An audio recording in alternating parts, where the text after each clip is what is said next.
Hello everybody, welcome to the channel. Today, I'm going to be giving you a review on the Onewheel Pint X.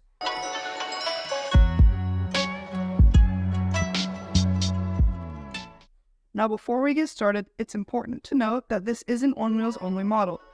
The current lineup includes the Pint, Pint X, GT, as well as some other models which you can't buy new right now. The Pint has a top range of 8 miles and goes about 16 miles an hour. The GT goes 22 miles an hour and has a range of 30 miles. The Pint X is somewhere in the middle. It goes 18 miles per hour and has a range of 18 miles. To get started, you're going to simply power on the board and wait for this light to flash on. Then, simply place your feet on both sides of the board and bring it level. Now, you should be going and riding. Now that we're off and riding, I'm going to tell you some more about this board.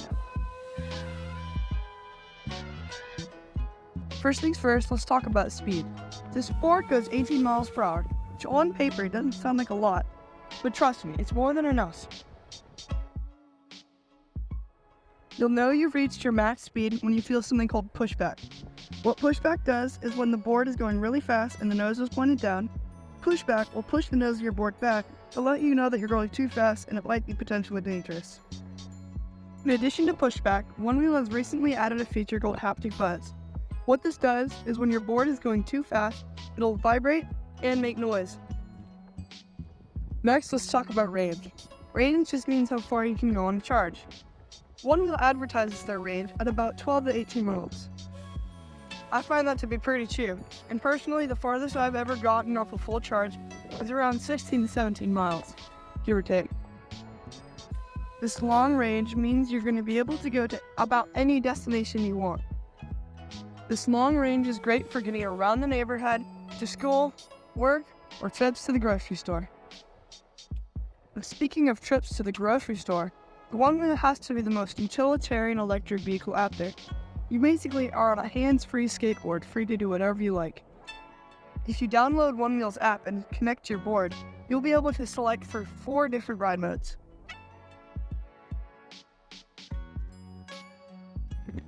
The first is Redwood, which is great for beginners as if the board feels very stiff and it can only go up to 12 miles per hour. The next ride mode is Pacific. It's what your board comes to preset out of the box. It's the most versatile, it goes up to 18 miles per hour, and is great for all people. The third ride mode is Elevated. Elevated will tilt the nose of your board back so it's easier to get over obstacles and ride at parks. Last but not least is Skyline. Skyline accelerates the quickest and the board is the loosest, so it's the easiest to carve around tight turns. My 2 personal favorite modes are Pacific and Skyline. Now I'm going to cover some technical specs, so if this bores you, just skip past it. The board is propelled by a 750 watt hub motor, which gets its power from a 325 watt-hour battery in the back. The board comes stock with a slick tire, which is great for riding on roads, but if you want to take it off the road and onto the trail, consider purchasing an off-road one from an online manufacturer.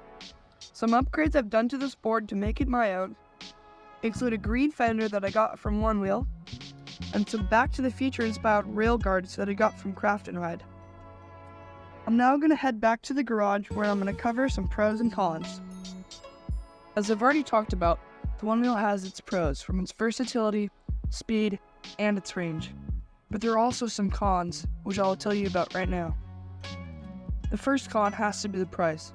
I purchased this Onewheel back in February for around $1,400, which is crazy for basically an electric skateboard. Wait, this thing is way too heavy. It's 27 pounds.